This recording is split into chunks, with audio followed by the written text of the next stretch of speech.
Bismillahirrahmanirrahim. Assalamualaikum warahmatullahi wabarakatuh. Alhamdulillahirabbil alamin wassalatu wassalamu ala asyrafil anbiya'i wal mursalin wa ala alihi wa ashabihi ajma'in. Hadirin jamaah yang dirahmati Allah. Pada pertemuan kemarin kita mulai masuk dalam bab nasakh. Dan nasakh itu artinya penghapusan, yaitu Al-Quran atau Sunnah dihapuskan dengan Al-Quran dan Sunnah. Apa yang dihapus? 3 model. Bisa jadi yang dihapus lafaznya saja, hukumnya tidak. Bisa jadi hukumnya saja, lafaznya tidak. Dan bisa jadi dua-duanya. Apa yang bisa menghapus sesama Al-Quran dan Sunnah? Nasakh itu logis untuk terjadi. Begitu juga secara syar'i memang realitanya terjadi. Dengan beberapa dalil yang sudah kita baca kemarin, bahwa Allah menghapuskan sebagian syariat, dulunya terlarang, belakangan jadi mubah. Begitu juga dulunya mubah, sekarang terlarang. Dulunya hanya boleh dipilih, silakan. Sekarang wajib untuk mengerjakan, dan seterusnya. Dan sekarang sampailah kita pada apa yang tidak bisa dinasakh.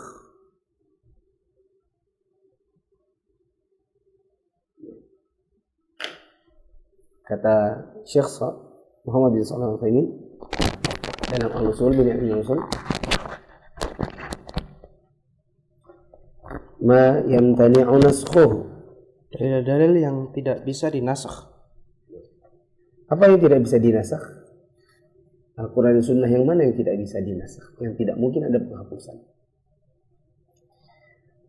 Awalan al-akhbar. Yang pertama al-akhbar atau khobar.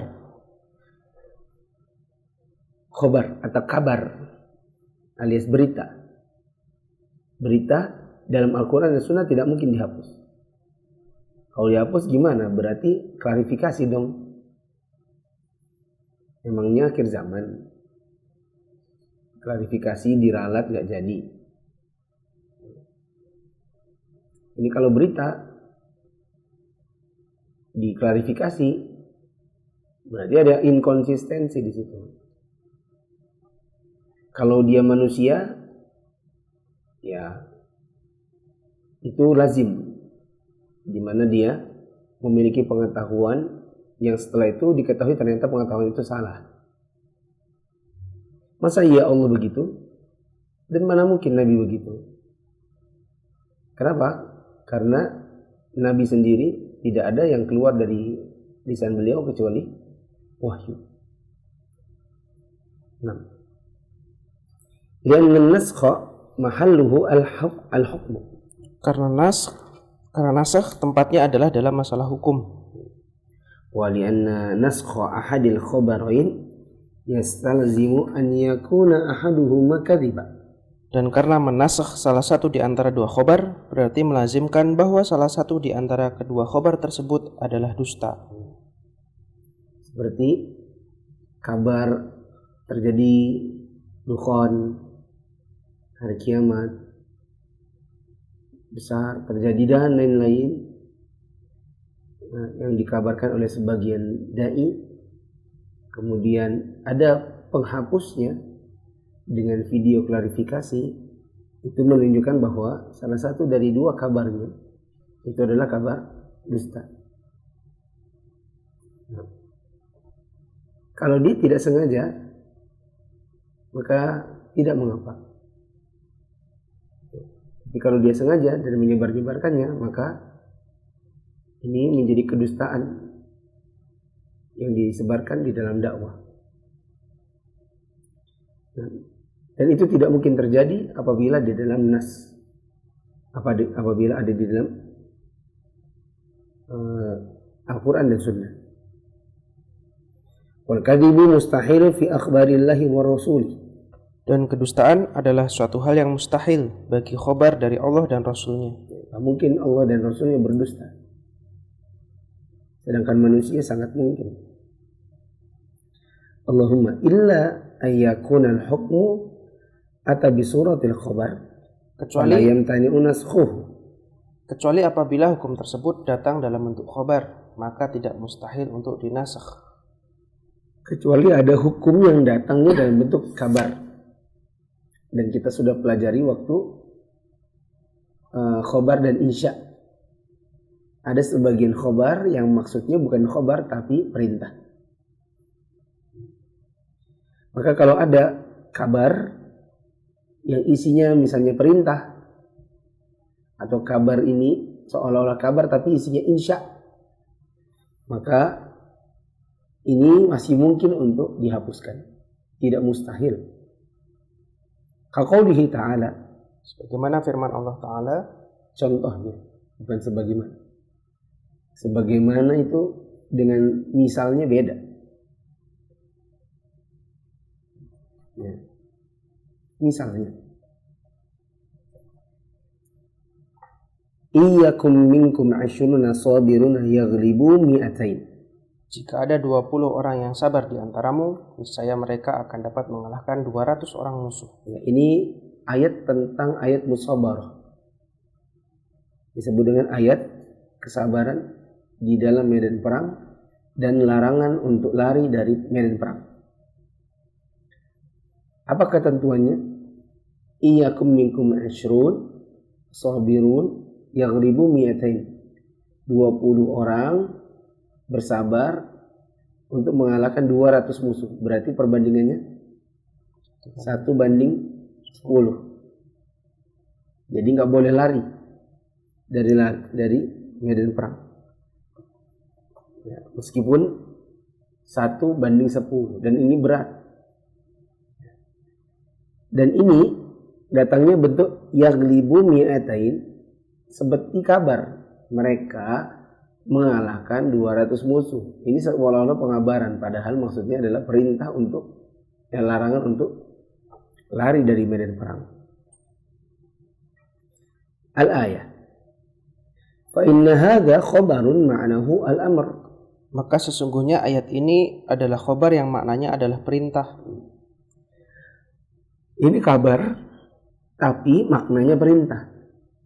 Perintahnya apa? Perintah untuk bertahan, harus bersabar dan tidak boleh lari dari medan perang. Walidzalika ja'a naskhuhu fil ayatil lati ba'daha. Oleh karena itu nasakhnya datang pada ayat yang berikutnya. Ya. Tadinya 1:10. Terus karena ini berat, maka datanglah pada ayat berikutnya penghapusnya. Apa penghapusnya? Firman Allah, al-ana khaffafallahu ankum wa alima anna fikum dha'fa fa iyyakum minkum mi'atun sabiratun yaghlibu mi'atain. Sekarang Allah telah meringankan kepadamu. Sekarang kata-kata apa itu? Penghapusan, nasakh. Dulunya bagaimana, sekarang beda lagi. Ya. Apakah Allah perintah dari sini? Tidak. Ini bukan pengkabaran. Ini adalah soal hukum.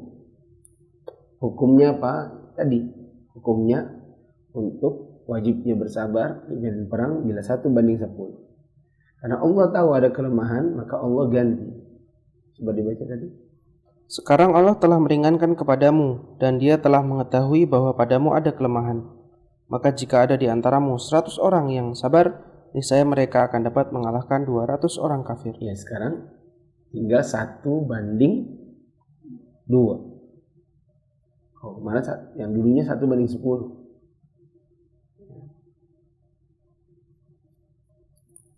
Lanjut. Tadi yang tidak bisa dihapus adalah khobar atau kabar atau berita, kecuali kalau kabar itu maksudnya adalah hukum, bukan semata-mata kabar. Tsaniyan al-ahkamul lati takunu maslahatan fi kulli zamanin wa makan. 2. Hukum-hukum yang maslahatnya berlaku di setiap waktu dan tempat. Hukum-hukum yang maslahatnya selalu ada. Apapun dimanapun tempatnya, kapanpun waktunya, selalu maslahat. Maka ini tidak mungkin dihapuskan. Tidak mungkin ada nasakhnya. Ka at-tauhid seperti tauhid, wa usulul iman wa usulul ibadat wa makarimul akhlaq wa makarimil akhlaq. pokok-pokok keimanan, pokok-pokok ibadah, akhlak-akhlak yang mulia, Minas sidqi wal afafi seperti kejujuran dan kesucian, wal karami wasyaja'ati. kedermawanan dan keberanian. Ini adalah maslahat sepanjang waktu dimanapun berada. Wa nahwi dzalik, Dan yang semisalnya. fala yumkin naskhul amri biha. Maka tidak mungkin menasakh perintah terhadap hal-hal tersebut. Tak mungkin ada perintah yang berubah dari perintah melakukannya. Wa kadzalika la yumkinu naskhun nahi Dan amma huwa qabihun fi kulli zamanin wa makan. Dan begitu pula tidak mungkin menasakh larangan tentang apa-apa yang tercela di setiap waktu dan tempat. Ka asyirki wal kufri wa masawi'i al akhlaq. Seperti syirik, kekufuran, akhlak-akhlak yang buruk, Al kadhibi wal fujuri wal bukhli wal jubn wa nahwi dzalik. seperti dusta, berbuat fujur atau dosa, bakhil, penakut, dan yang semisalnya. Ini semua tidak mungkin dihapus. Illa syara'i'u kulluhu idzal syara'i'u kulluha lima salihil ibadi wa daf'il mafasidi anhum. Karena syariat-syariat semuanya adalah untuk kemaslahatan para hamba dan mencegah mafsadat dari mereka. Maka tidak mungkin apa yang maslahat sepanjang waktu dimanapun tempatnya, begitu juga segala hal yang buruk sepanjang waktu dan dimanapun tempatnya, tidak mungkin itu dihapus hukumnya, yaitu hukum perintah yang baik dan larangan yang jelek, karena dia dimanapun kapanpun jelek. Sekarang syarat-syarat nasakh, syurutun nasakh. Syarat-syarat nasakh. Yushtaratu lin naskhi fima yumkinu naskhuhu syurutun minha.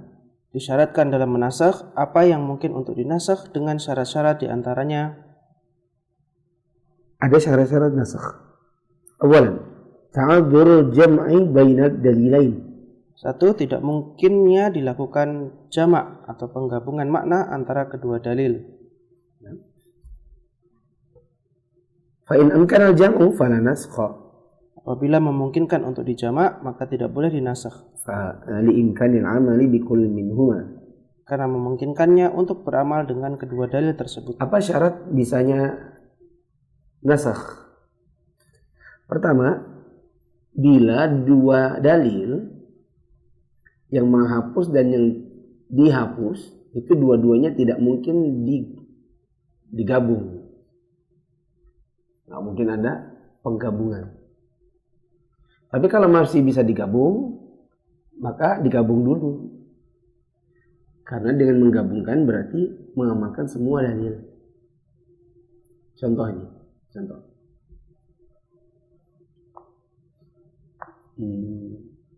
Kata Nabi SAW, kuntu nahaitukum an ziyaratil kubur, fazuru hal'an.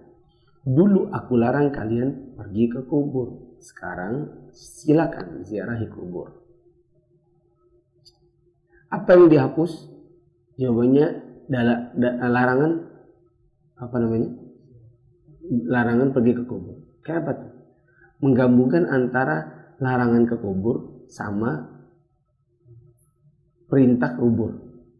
Bahkan Nabi bilang dulu kularang. Gitu. Tegas-tegas tuh Nabi bilang. Dulu kularang, sekarang kubolehkan. Kayak apa menggabungkannya? Nggak bisa. Nggak ada jalan untuk menggabungkannya. Berarti harus dipilih salah satunya. Apa yang dipilih? Yang dulu, ya udah, sekarang diambil. Contoh yang masih bisa dijamak. Ya. Misalnya,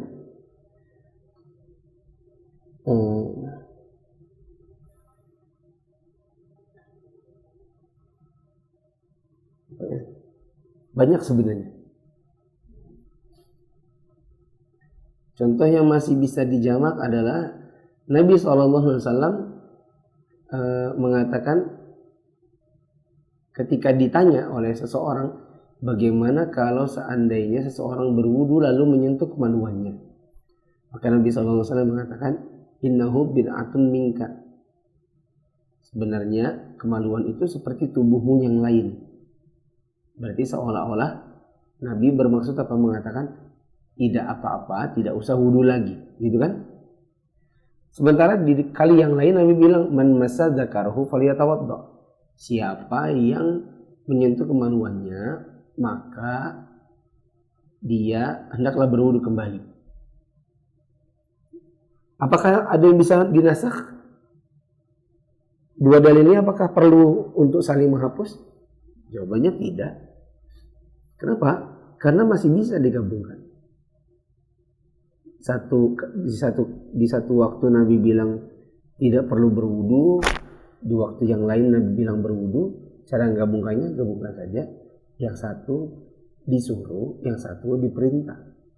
Yang satu disuruh, yang satu tidak harus disuruh, tidak harus.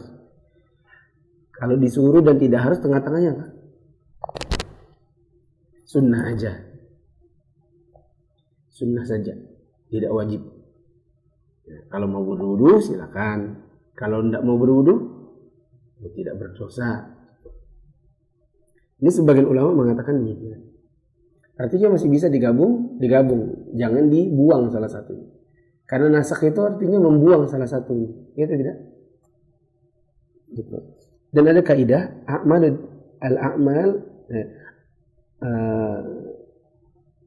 dalilain aula min i'mali ahadihima. Beramal dengan dua dalil sekaligus ini lebih utama daripada sekedar mengamalkan satu lalu membuang yang lain.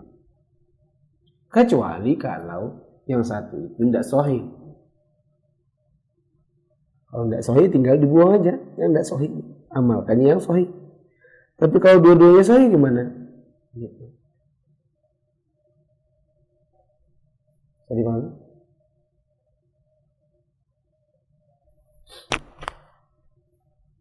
Kedua, syarat kedua, al-ilmu bi ta'akhurin nasikhi wa yu'lamu dzalika imma bin nassi au bi khabari sahabi au bit tarikh. Dua, pengetahuan tentang lebih terbelakangnya atau lebih akhir datangnya dalil yang menasakh atau nasikh, dan hal tersebut bisa diketahui dengan nas atau khobar dari sahabat atau dengan tarikh sejarah. Yang kedua, baru bisa dikatakan nasakh, baru ada yang namanya penghapusan bila dalil yang menghapuskan benar-benar datang belakangan.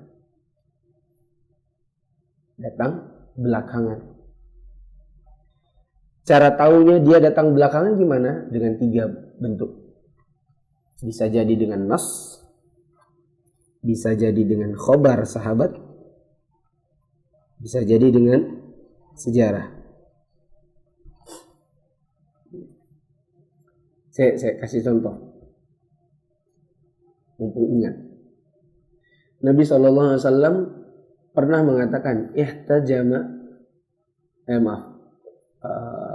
aftarul hajimu wal mahjum.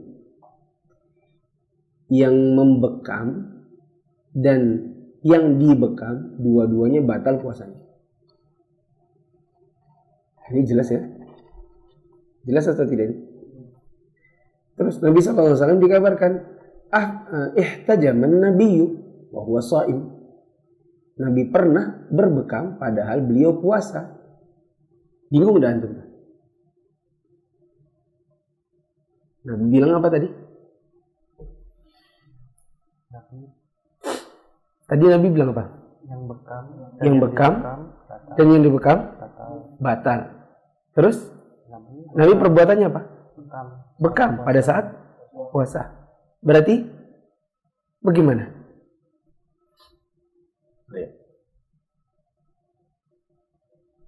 Kayak apa itu? Di sini timbul khilaf ulama. Oh, itu maksudnya adalah makruh aja. Makruh kalau bekam sambil puasa itu makruh. Ulama yang lain mengatakan, oh nggak bisa dong, Nabi benar-benar bilang batal kok. Masa iya ada yang makruh membatalkan? Coba apa yang makruh membatalkan? Makruh ya makruh, nggak mungkin membatalkan. Akhirnya ada yang bilang gini, oh itu terjadi nasakh. Dulu Nabi melarang, kata beliau batal. Belakangan Nabi melakukan sendiri, maka itu namanya menghapus. Itu namanya nasikh. Perbuatan Nabi menasakh larangan beliau di dalam perkataannya. Ada lagi yang bilang terbalik. Dulunya boleh. Yang belakangan itu yang datang adalah perkataan Nabi. Jadi perkataannya telah menghapuskan yang perbuatan. Gitu. Jadi yang benar yang mana? Ya memang ada khilaf ulama dalam nasakh di dua hadis itu. Yang mana sih yang sebenarnya datang duluan? Hanya saja yang masyhur di kalangan kita adalah perbuatan Nabi itu datang belakangan daripada larangannya. Karena dia datang belakangan, berarti itulah yang menghapus larangan beliau yang pertama. Bagaimana cara tahunya penghapusan itu? Jawabannya tadi 3. Bagaimana cara tahunya kapan? Sebentar. Kau gak konsen ya?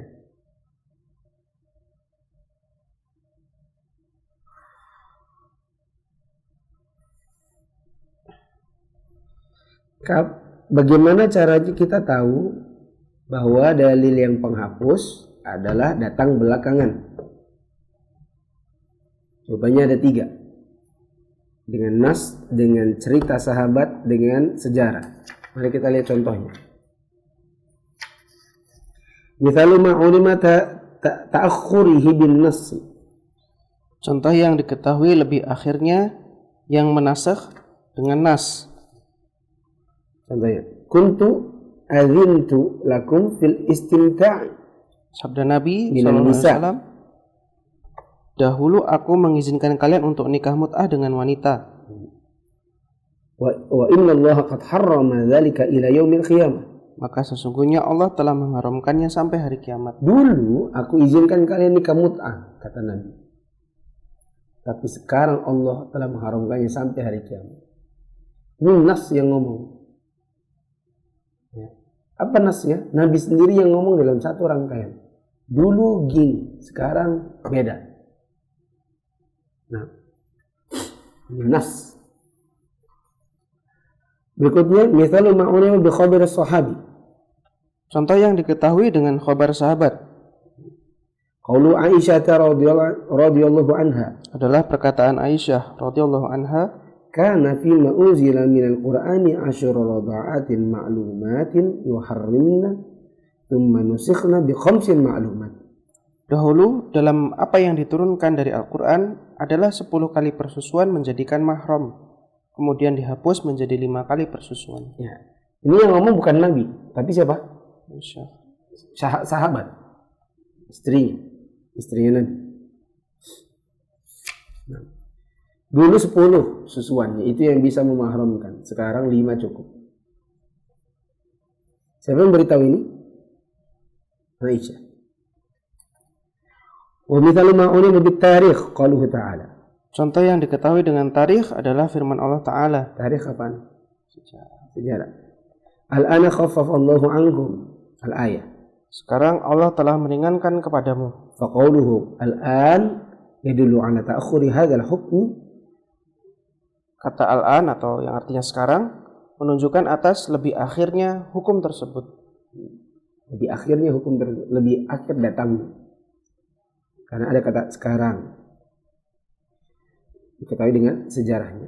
Wa kadzalika law dzukira anna Nabiy sallallahu alaihi wasallam hakama bi syai'in qabla al-hijrati thumma hakama ba'daha bima yukhalifuhu fatsani nasikh. Dan demikian juga jika disebutkan bahwa Nabi Shallallahu Alaihi Wasallam menghukumi sesuatu sebelum hijrah, kemudian setelah itu beliau menghukumi dengan yang menyelisihinya, maka yang kedua yakni setelah hijrah adalah sebagai nasikh atau yang menasakh. Sehingga kita tahu ini hukumnya makkiyah namanya, yaitu sebelum hijrah. Yang ini madaniyah, yaitu sesudah hijrah. Makkiyah apa? Makkiyah berlakunya di Mekah. Madaniyah di Madinah. Kita tahu apa yang sebelum hijrah dengan yang sudah hijrah, tentu yang mana yang datang belakangan? Setelah hijrah. Madaniyah dengan Makkiyah, mana yang lebih akhir datang? Madaniyah. Maka kalau ada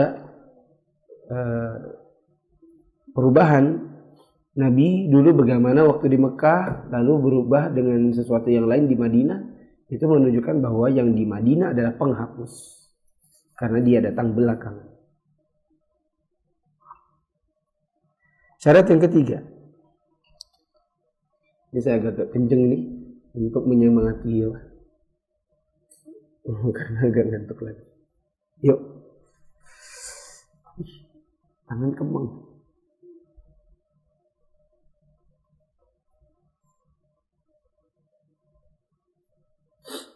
Yuk lanjut. Syarat yang ketiga, syarat bisa nasakh. Thubutun nasikhi. Yang ketiga, nasikhnya sahih. Nasikh itu artinya penasakh. Nasakh itu prosesnya, hapus. Nasikh penghapus. Amin. Mansukh yang dihapus. Coba. Nasakh itu apa? Penghapusan. Nasikh yang menghapus. Yang dihapus apa? Mansukh. Sekarang syarat yang ketiga, si nasikh, dalil yang menghapus haruslah dalil yang sahih. Mana boleh hadis dhaif menasakh yang kuat. واشترط الجمهور أن يكون أقوى من المنسوخ. Dan jumhur mensyaratkan bahwa nasikh harus lebih kuat dari yang mansukh. Si penghapus harus lebih kuat daripada yang dihapus. Ya. Si nasikh penghapus harus lebih kuat daripada yang mansukh atau yang dihapus.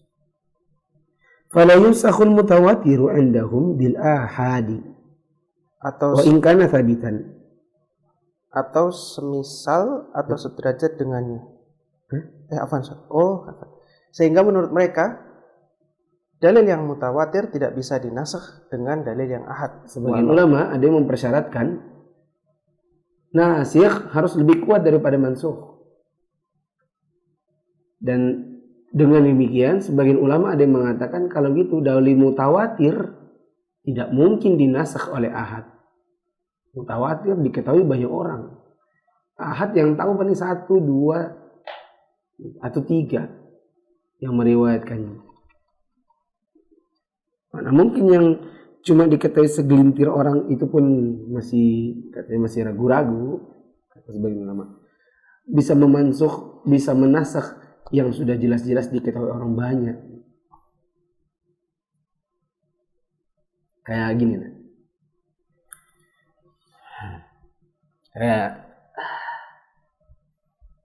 imam sholat. Ya. Imam sholat ini setelah rakaat 4 bangkit dia rakaat kelima. Lagi sujud kedua ini. Sujud kedua dia bangkit ke rakaat kelima. Orang-orang bilang gini, subhanallah, ramai-ramai itu. Subhanallah. Bahkan ada, woi, subhanallah. Imamnya ngotot berdiri. Bilang, kalian itu semua yang lupa. Kalian semua yang harus bangkit ikut saya, katanya. Kenapa? Saya imam. Kata orang-orang, gimana sih ini? Sudah diingatkan banyak orang. Akhirnya apa? Terjadi perpecahan. Imamnya sholat rakaat 5, makmumnya ada yang ngikutin, makmumnya ada yang sebagian bubar ke belakang, sholat ulang, dan sebagian lagi melanjutkan sendiri, lalu salam sendiri. Dan itu terjadi di Balikpapan di Masjid Pandansari. Sholat zuhur. Rakaat kelima bangkit imamnya. Makmum paling depan, subhanallah, subhanallah, subhanallah. Imamnya ngotot, maka sebagian orang ada yang ngikut imam, sebagian lagi ada yang mundur ke belakang sholat ulang, sebagian lagi sholat sendiri, ya, memisahkan diri dari jamaah, lalu kemudian salam sendiri. Pas sudah selesai baru ditanya, Kai, kenapa tadi dilanjutkan? Sudah rame-rame orang bilang subhanallah. Kalian semua itu yang salah. Bisakah keyakinan satu orang mengalahkan keyakinan orang banyak? Ingatan satu orang mengalahkan ingatan orang banyak? Itu yang dimaksud dengan tidak mungkin ada berita mutawatir dihapus oleh berita ahad. Mutawatir diketahui sahabat yang banyak riwayatnya, diriwayatkan dari orang banyak. Sedangkan ahad tidak mencapai derajat mutawatir. Maka kata mereka, dalil mutawatir tidak bisa dihapus oleh yang ahad meskipun si ahadnya itu sahih. Hanya saja bagaimana pendapat yang lebih rajih? Wal arjahu, Dan yang rajih itu apa? lebih kuat Yang lebih kuat, annahu la yushtaratu, adalah bahwasanya nasikh tidak disyaratkan ayakuna nasikhu aqwa, harus lebih kuat dari yang mansukh atau sederajat dengannya. Yang rajih kata Syekh Utsaimin, sebenarnya tidak dipersyaratkan bahwa yang mansukh lebih lemah dan nasikhnya harus lebih kuat. Itu tidak dipersyaratkan. Kenapa? Lianna mahallan naskhi al-hukmu. Karena tempatnya nasakh adalah masalah hukum. Wa la yushtara fi thubutihi al-tawatur. Dan dalam penetapan hukum tidak disyaratkan derajatnya harus mutawatir. Ya. Kenapa? Karena kan masalahnya penghapusan hukum. Ya, kalau memang sudah sahih meskipun ahad kan sebenarnya kuat juga. Ya. Dalam kasus si imam tadi, mungkinkah imamnya itu ternyata dia yang benar dan makmumnya semua yang salah? Mungkin. Masih mungkin. Masih mungkin. Kapan itu terjadi? Misalnya di sebelah masjid ada orang kopluk, dangdutan. Ya. Maka sebagian makmumnya itu, mereka tidak konsen tapi dengerin apa? Dangdut. Sehingga baru rakaat 3 imamnya mau bangkit rakaat keempat dibilang subhanallah.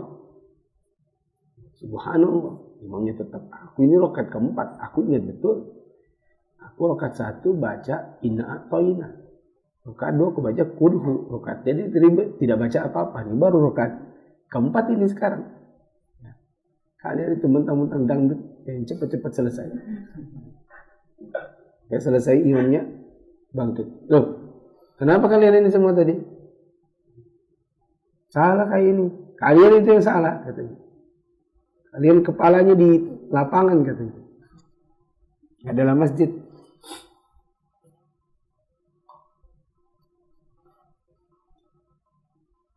Aqsamun naskhi. Macam-macam an-nasakh. Tadi sudah lewat syarat-syarat nasakh. Macam-macam nasakh gampang aja. Imma yang dihapus hukum, imma yang dihapus lafaz, imma yang dihapus dua-duanya. Kan sudah tahu kan? Aqsamun naskhi yang qasimun naskhu bi'tibarin nassil mansukhi ila thalathati aqsamin. Nasakh ditinjau dari nas yang mansukh terbagi menjadi 3 macam. Ditinjau dari apa yang dinasakh ada 3 macam. Al-awwalu ma nusikha hukmuhu wa yabqa lafzuhu. Pertama, apa yang dinasakh hukumnya dan tertinggal lafadznya. Lafaznya masih ada. Wahada huwa al-kathiru fil Quran. Dan ini banyak dalam Al-Quran. Mithaluhu ayata al-musabarah. Contohnya 2 ayat Al-Musabarah. Ayat al-musabarah. Wahuma qauluhu ta'ala. Yakni firman Allah Ta'ala. Coba dibaca yang tadi. Sama Arabnya. Iyakum minkum asyruna. Iya. Iyakum minkum asyruna sabiruna yaghlibu mi'atain. Jika ada 20 orang yang sabar di antaramu, niscaya mereka akan dapat mengalahkan 200 orang musuh. Surat Al-Anfal. Nusikha hukmuhu biqaulihi ta'ala. Hukumnya dinasakh dengan firman Allah Ta'ala. Hukumnya dihapus. Sedangkan ayatnya masih ada. Dihapus pakai ayat Al-ana khaffafa ankum sampai selesai. Apa kata Indonesia? Sekarang Allah telah meringankan kepadamu, dan Dia telah mengetahui bahwa padamu ada kelemahan. Maka jika di antaramu 100 orang yang sabar, niscaya mereka akan dapat mengalahkan 200 orang kafir. Dan jika di antaramu ada 1000 orang yang sabar, niscaya mereka akan dapat mengalahkan 2000 orang dengan seizin Allah. Dan Allah beserta orang-orang yang sabar. Dulunya 1:10, sekarangnya 1:2. Tetapi ayat 1:10 dihapus juga kah ayatnya? Tidak, masih ada dalam Al-Quran. Hukumnya saja. Nah, wa hikmatu naskhil hukmi dunal lafzi baqa'u thawabit tilawah. Dan hikmah dinasakhnya hukum tanpa lafadznya adalah tetap adanya pahala membacanya. Wa tadhkirul ummati bi hikmatin naskhi. Dan mengingatkan umat tentang hikmah nasakh tersebut. Kenapa ada namanya penghapusan yang dihapus hukumnya, lafaznya tidak? Jawabannya karena ketika dia dibaca maka pembacanya dapat pahala. Begitu juga agar umat mengetahui bahwa di dalam Al-Quran itu ada namanya penghapusan hukum. Nah, tapi tidak menghapus lafaz. Atsani. Kedua, Man nusikha lafzuhu wa baqa hukmuhu. apa yang dinasakh lafadznya dan baqiya hukmuhu. Dan hukumnya tetap berlaku. Lafaznya udah hilang, tapi hukumnya ada. Beda sama yang pertama. Ka ayatir rajmi. Seperti ayat rajam. Ayat tentang rajam. Yaitu bila ada orang berzina lalu dirajam. Nah, faqad thabata fi sahihaini min hadits Ibnu Abbas radhiyallahu anhuma anna Umar ibn al-Khattab radhiyallahu anhu qala. Dan telah sahih dalam As-Sahihain dari hadis Ibnu Abbas radhiyallahu anhuma dari Ibnu Umar Al-Khattab radhiyallahu anhu, ia berkata, katanya, kana fima anzalallahu ayatul rajm faqara'naha wa qalnaha wa wa'inaha. Dahulu di antara ayat yang Allah turunkan adalah ayat rajam, maka kami membacanya, memahaminya dan menghafalnya. Dulu ada ayat rajam. Bahkan kami sempat baca, kami pahami, bahkan kami hafalkan. Wa rajama Rasulullah sallallahu alaihi wasallam wa rajamna ba'dahu. Dan Rasulullah sallallahu alaihi wasallam melakukan hukum rajam, dan kami pun melakukan hukum rajam setelah beliau. Dulu ada ayat tentang rajam. Kami pernah baca, kami pahami, kami amalkan, kami hafalkan. Bahkan Nabi pernah merajam dan kami pun pernah merajam setelah beliau. Dan tidak mungkin itu terjadi kalau nggak ada ayatnya. Fa'akhsha in tala bin nasi zamanun an yaqula qailun wallahi ma najidul rajma fi kitabillah. Maka aku khawatir seandainya manusia telah melewati waktu yang panjang, seseorang akan berkata, demi Allah kami tidak menemukan ayat rajam dalam kitab Allah. Fayudillu bitarki faridatin anzalahu Allah. maka mereka menjadi sesat dengan meninggalkan kewajiban yang telah diturunkan oleh Allah. Wa inna rajma fi kitabillah haqqun ala man zana idza uhsina. Sesungguhnya rajam dalam kitabullah adalah hak terhadap orang yang berzina jika laki-laki dan perempuan itu adalah berzina. Idza uhsina min ar-rijali wan nisa. Jika laki-laki dan perempuan itu adalah muhsan, pernah menikah, qamatil bayyinatu, dan kejelasan persaksian telah ditegakkan, wa kana al-habalu awil i'tiraf atau hamil atau adanya pengakuan. Ya. Gini.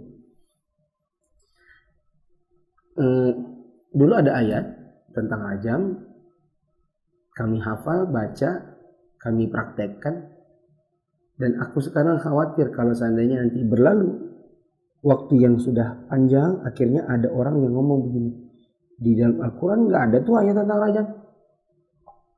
Padahal kalau ini mereka lakukan, mereka tinggalkan kewajiban dari Allah Ta'ala, maka mereka bisa sesat. Sesungguhnya rajam itu dulunya ada di dalam kitabullah, dan itu tetap ada hukumnya. Dan ini diberlakukan kepada orang yang berzina apabila laki-laki dan perempuannya adalah muhsan, yaitu zina bagi yang pernah menikah sendiri. Lihat ya, pernah nikah, bukan sedang dalam ikatan pernikahan. Maka kalaupun duda atau janda tetap hukumnya hukum rajam. Beda dengan yang bujang, kayak Harimil ini, maka dia dicambuk. Ya. Dicambuk. Kalau alif ini dirajam, ditanam, baru kemudian dilempari kepalanya dengan batu sampai mati.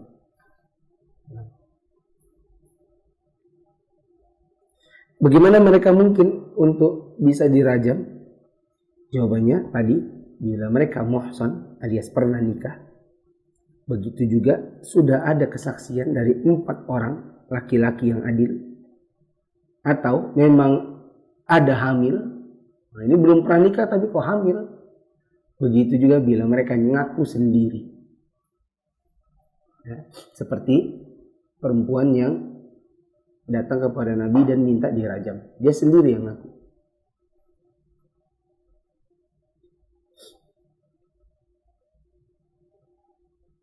Nah, wa hikmatu naskhil lafzi dunal hukmi. Dan hikmah dinasaknya lafaz tanpa hukumnya. Bila ada dinasakh lafaznya, hukumnya tidak. Apa hikmah? Hikmahnya adalah ikhtibarul ummati fil amali bima la yajiduna fi lafzahu fil Qur'an.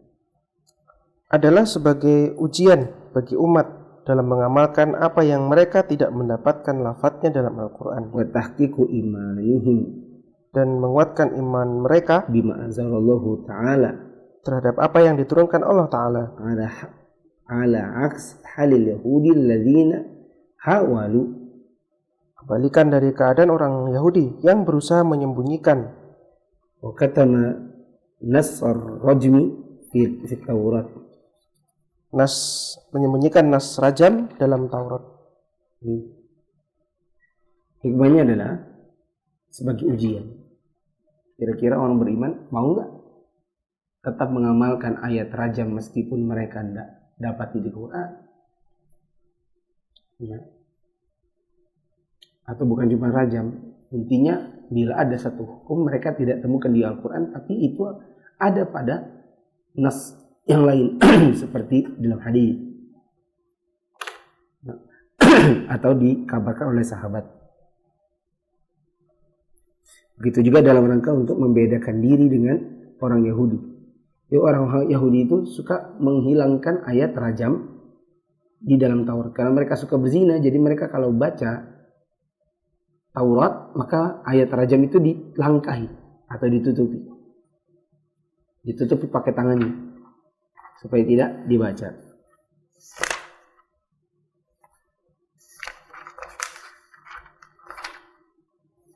Sekarang yang terakhir, at-talitsu, ketiga, ma nusikh hukmuhu wa lafzuh. apa yang dinasakh hukum dan lafadznya. Yang ketiga ini yang dihilangkan tiga-tiganya. Maaf, dua-duanya. Lafaznya iya, hukumnya juga. Kanaskhil asyari radu'atil asabiqi, seperti dinasakhnya 10 kali persusuan fi hadits Aisyah radhiyallahu anha, dari hadits Aisyah radhiyallahu anha yang telah lalu. Seperti dalam hadits Aisyah. Sudah lafaznya juga nggak ada. Yang 10 itu nasnya pun, hukumnya pun sudah nggak ada. Ya Allah.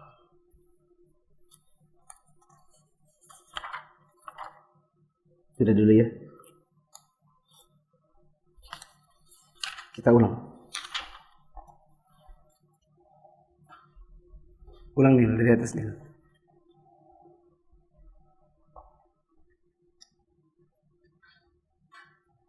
Syarat-syarat nasakh. Belum. Naik lagi.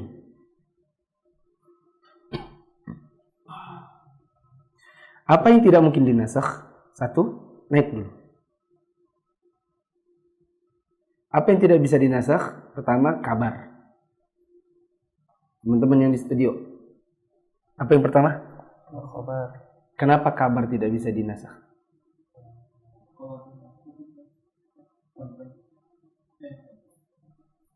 Kalau dinasakh berarti Allah menganggap Allah berdusta. Karena satu berita bohong, satunya berita klarifikasi. Ya. Seperti dai-dai yang menggembar-gemborkan ini dan itu, belakangan kemudian diklarifikasi. Seolah-olah cuci tangan tidak pernah menyebarkan kabar dusta. Saya beri faedah satu. Orang kalau klarifikasi sesuatu yang salah, klarifikasi aja. Tidak usah melenceng sana kemari. Kita harus gentleman, kita tuh amanah gitu. Kita harus kayak seperti Imam Syafi'i. Ada qaul qadim, ada qaul jadid. Dulu ada perkataan yang lama, sekarang perkataan yang baru. Emang kita Syafi'i? Kalau kita ini memang mau klarifikasi, bilang saja, iya saya kemarin salah. Selesai. Itu baru namanya gentleman. Tapi kalau klarifikasi bolak-balik, udah dulu hadisnya gini, seolah-olah sekarang ini kayak orang nggak pernah punya salah, gitu ya. Gitu. Sebagian orang tuh terlalu sombong untuk menurunkan harga diri, mungkin karena memang terlalu populer. Sehingga untuk mengklarifikasi sesuatu yang salah, setengah mati mau bikin klarifikasinya itu, sehingga dibuat kayak benar dulu. Tidak seperti dulu, Ustaz kita ya, seperti Ustaz Syafiq dulu. Beliau pernah mengklarifikasi salah satu ceramahnya, dan klarifikasi aja lempeng, bahwa saya dulu salah. Seperti ada 2 kali beliau klarifikasi, saya ingat, dan klarifikasi yang lempeng, lapang dada, mengakui kesalahan, selesai, nggak perlu muter-muter.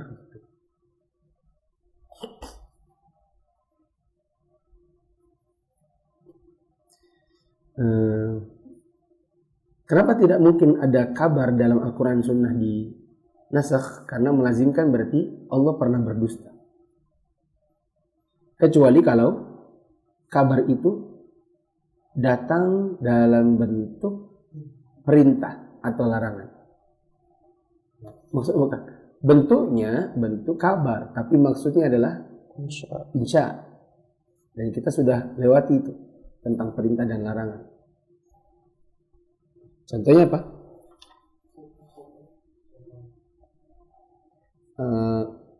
Ayat musabar. Allah bentuknya bentuk seperti kabar, yaghlibu mi'atain. Kalau ada 20 Kalau ada 20 orang bersabar bisa ngalahin 100. Itu kan Allah seolah-olah mengabarkan. Padahal maksudnya adalah wajib sabar. Tidak boleh meninggalkan medan perang. Terus yang kedua yang tidak mungkin dihapus apa? Hukum-hukum yang maslahatnya Setiap waktu dan setiap waktu, setiap tempat. Dan hukum-hukum yang hal-hal yang apa? Kejelekannya jelas. setiap waktu, setiap tempat. Jelas tuh.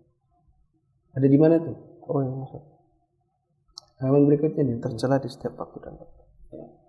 Hukum-hukumnya terlarang setiap waktu, setiap tempat. Terus ketiga, apa yang dilarang? Nggak ada. Dua aja, Ustaz. Nggak ada. Sekarang syarat nasakh ada berapa? Apa syarat yang pertama?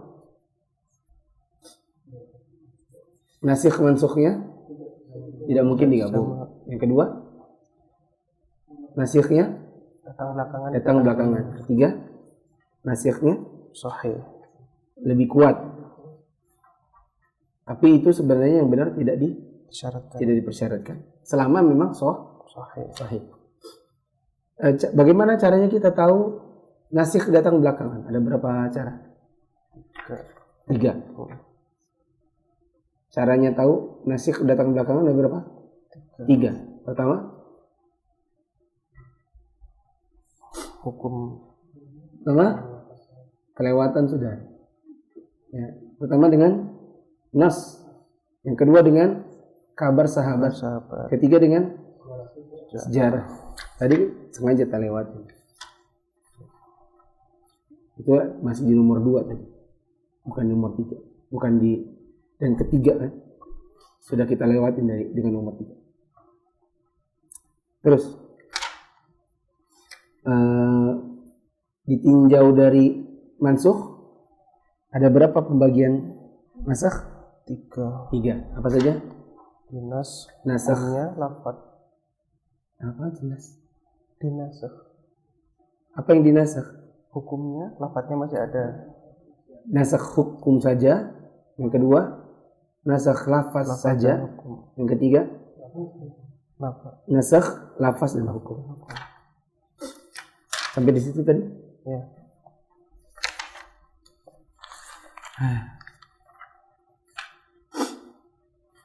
Insyaallah besok kita lanjutkan lagi. Kita sudah teler sebenarnya.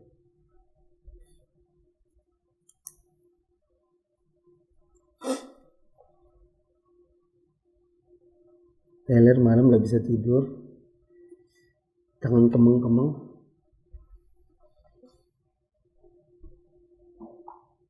Mutawatir apaan? Mutawatir diriwayatkan dengan jalan yang banyak.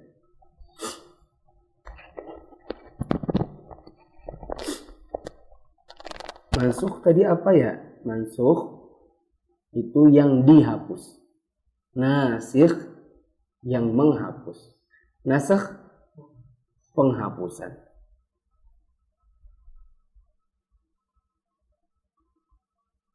Nasakh makan-makan. Nasikh yang makan. Mansukh yang dimakan. Kalau dimakan apa? Hilang. Bagaimana kelanjutan cerita Kaipan dan Sari? Bisanya antum terpikir sampai situ itu.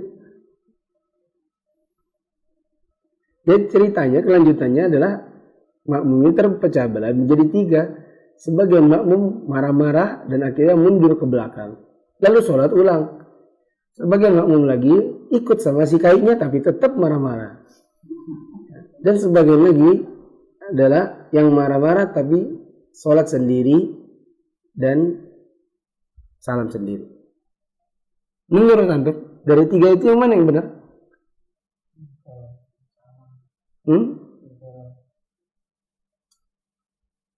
Yang salam.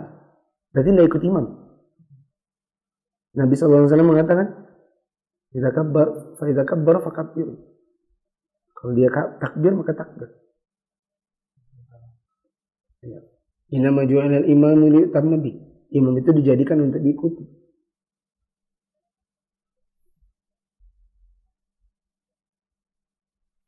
Gimana? Siapa yang benar berarti dari imamnya itu? Atau jangan-jangan kayaknya yang benar?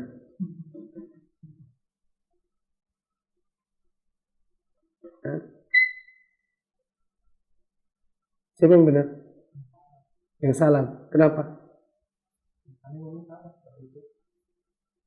Kenapa? Karena imamnya salah. Lah, imam kita bilang kunut subuh rutin salah. Diikutin atau tidak? Boleh diikuti. Kenapa tidak diikutin aja?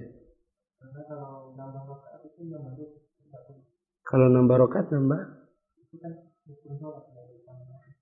Oh, nambah rokat nambah rukun. Nambah rokat bukan nambah rukun. Nambah rokat bukan nambah rukun.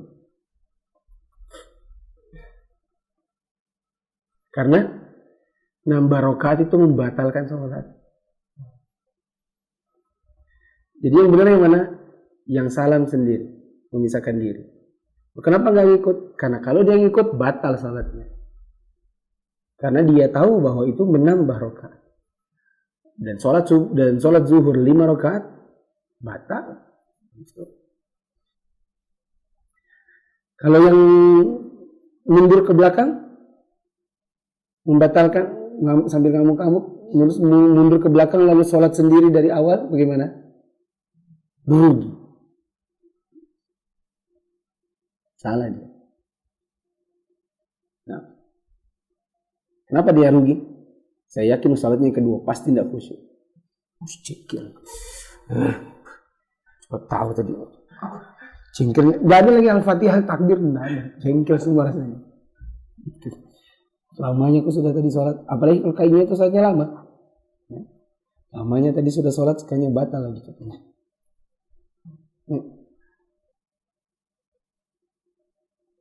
Gitu kan? Enggak, di atasnya tadi habis itu. Oh iya. Jika sudah dihapus hukum dan lafaznya, seperti hadis tentang hukum persusuan, apakah dalil lain tentang saudara persusuan? Apa? Apa? Gimana hukumnya sholat di belakang seorang imam yang kebiasaannya minum khamar?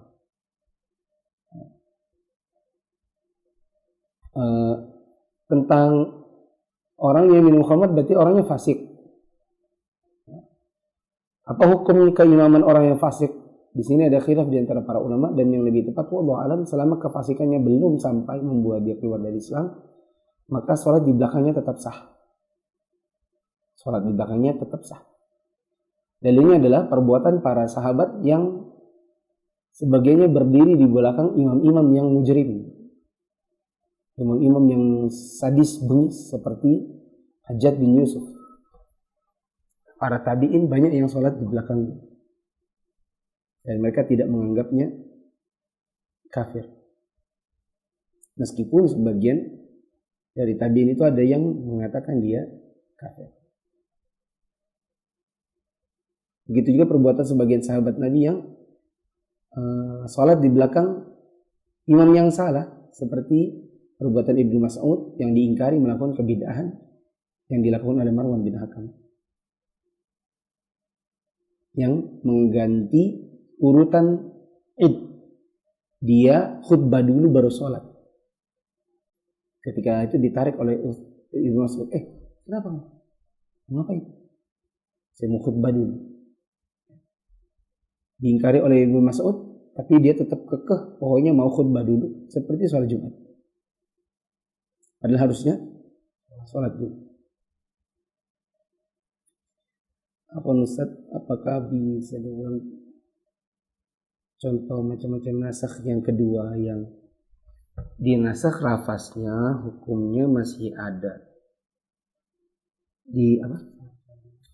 Di nasakh lafaznya hukumnya masih ada.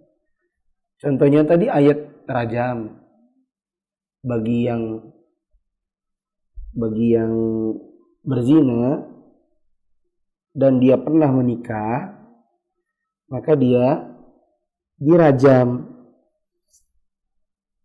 Nah, dia dirajam. Tapi kalau kita cari ayat rajam, tidak ada sekarang. Hanya saja kata Umar bin Khattab, dahulu kami pernah baca, diajarkan.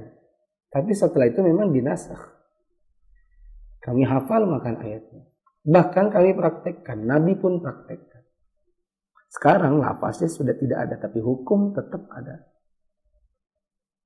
Nah, hukumnya dapat dari mana? Perbuatan Nabi, perbuatan para sahabat begitu.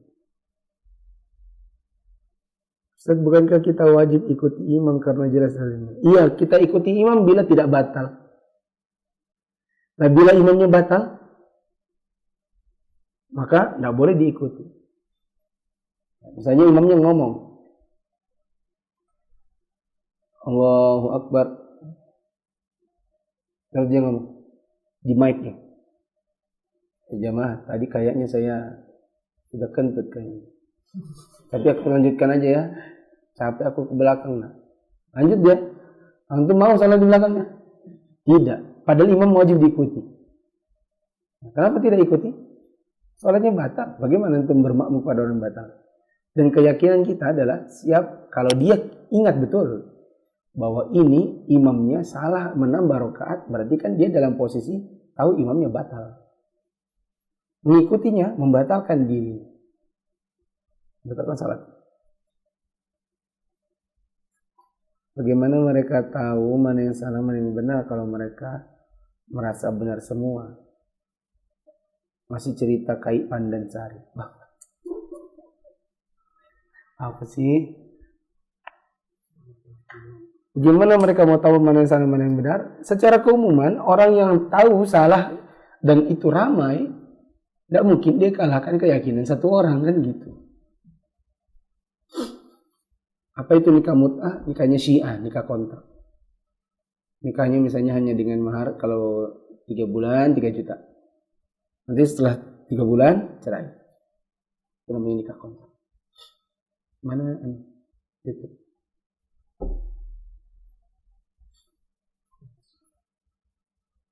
Ada itu. Ada kelewatan kan?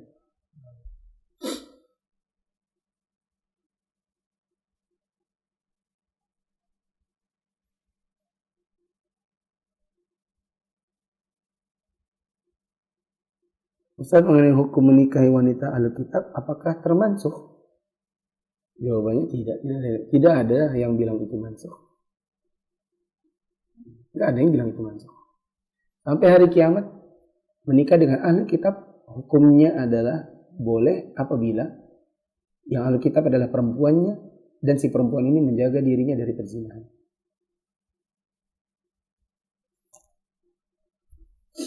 Apakah semua ayat-ayat yang menghapus itu madaniyah? Apakah ada ayat makkiyah yang juga menghapus ayat makkiyah? Allah alam. Perlu diperiksa. Lanjut. Bismillah. Betapa hukum rajam berlaku bagi pezina yang telah jadi mati? Atau termasuk juga hanya itu? Oh tidak. Dikatakan zina yang mendatangkan hukum rajam, Allah alam, adalah apabila kepala kemaluan sudah tenggelam. Musabarah itu apa? Sabar, tapi dengan sabar yang lebih sabar lagi.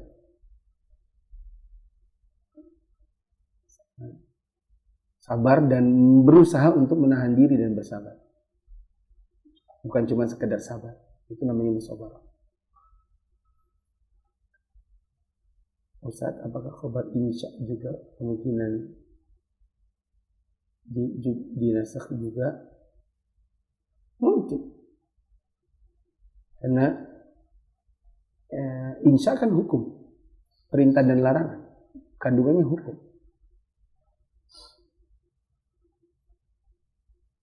Siapa penentu hukum rajam bagi zina? Ulil amri. Karena tanpa ulil amri baru nanti ada banyak orang merajam. Berapa banyak orang dirajam karena tuduhan-tuduhan zina. Itu yang di sebelah antum cara usul fikih? Bukan. Ini mulakhas fikih. Bagaimana dengan pelaku zina tapi tidak dihukum rajam? Ya nanti di hari kiamat dia lihat, kecuali dia bertobat. Sujud sawi gimana terkait peristiwa itu? Yang sujud sawi dalam peristiwa kai itu ya si kainya. Adapun kita yang ingat, kita melepaskan diri dari jamaah dengan dalil perbuatan seorang laki-laki yang di belakangnya Mu'adz bin Jabal mundur dan melanjutkan sholat sendiri. Disebut dengan mufaraqatul jamaah, memisahkan diri dari jamaah. Adapun yang dalam kasus tadi ikut imam sampai salam, maka dia batal sholatnya. Siapa yang batal? Yaitu yang yakin sebenarnya sudah 5. Yang yakin sudah 4 terus nambah 5. Subhanakallahumma wa bihamdika asyhadu an la ilaha illa anta astaghfiruka wa atubu ilaik. Wassalamualaikum warahmatullahi wabarakatuh.